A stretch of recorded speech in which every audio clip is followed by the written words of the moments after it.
สบายดียามเช้าเกี่ยวข้าวมื้อสุดท้ายเด้อมื้อนี้เด้อ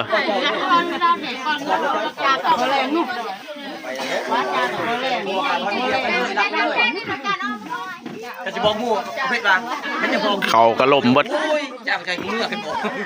บ่มีเขาอันยืนจักลำเลย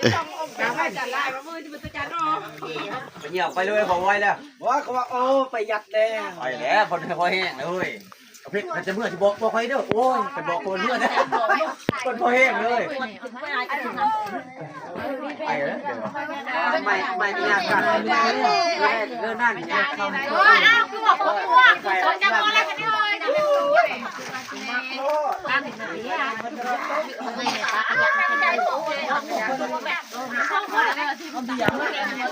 ตัวเตียว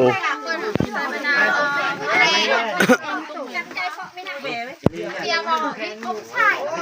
เรารู้เลยดูทั่วอันนี้หันเสาถ้วยเลยให้หัวหน้าทุกคนที่ยกถ้วยกินสักพักโอ้ยไปเรื่อยหมดยังให้ทายเบิ่งเบี้ยเป้ามาให้โอ้ยจากไล่ว่าทาเบิกออกให้เรายังไม่ยินวันนี้ว่ามีเรือไข่มูนะแพ็คหนึ่งกับมูย่างเปรี้ยวแพ็คหนึ่งก็ได้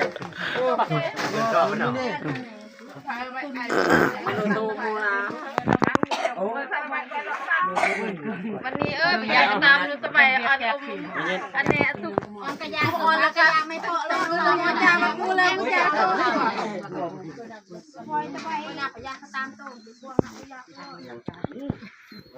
ตายหอบเศร้าเด้อนี่เด้อหอบเศร้าตอนบ่ท่านกินเขา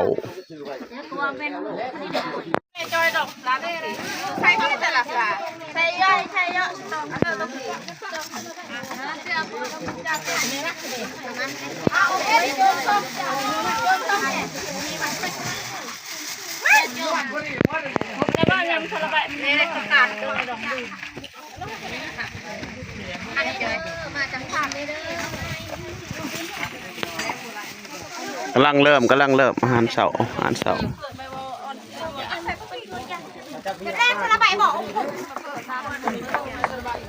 เอาบุกอันนั้นใช่ก็เด็กไปเปลี่ยนเลยมาแต่ละเลยรับกระดาษนะครับกินก่อนเลยค่ะตัวกินรับกระดาษอันกินเนี่ยรับกระดาษรับกระดาษรับกระดาษหนึ่งมันก็กระดาษจะเป็นไหวเนาะอะไรไม่หลงหัวมันเตียวจอยคนไหนกินแล้วเด้อย่านให้ย่านก่อนไปหมดเลยย่านเว้ยจะดอยก็ยังมีร้องไฟไปใช้ทุกคนนักกีดังนักกีฬาเลยอะไรผักอะไรกระตาเลยพี่ดังไม่เก่งฮะนักกีฬาเลยทุกน่าเอาคลิปนี้ก็สิจบเพียงเท่านี้เด้อหากินข้าวก่อนหน่อยสิบ่มีแห้งเกี่ยวข้าวจังหน่อยบ่ได้เห็นแล้วอย่าลืมให้กำลังใจมือดำ Channel เนี่ยเด้อกดไลค์กดแชร์กดติดตามให้มือดำ Channel เนี่ยคนสาวให้สาวหน้าอยู่นี่ล่ะ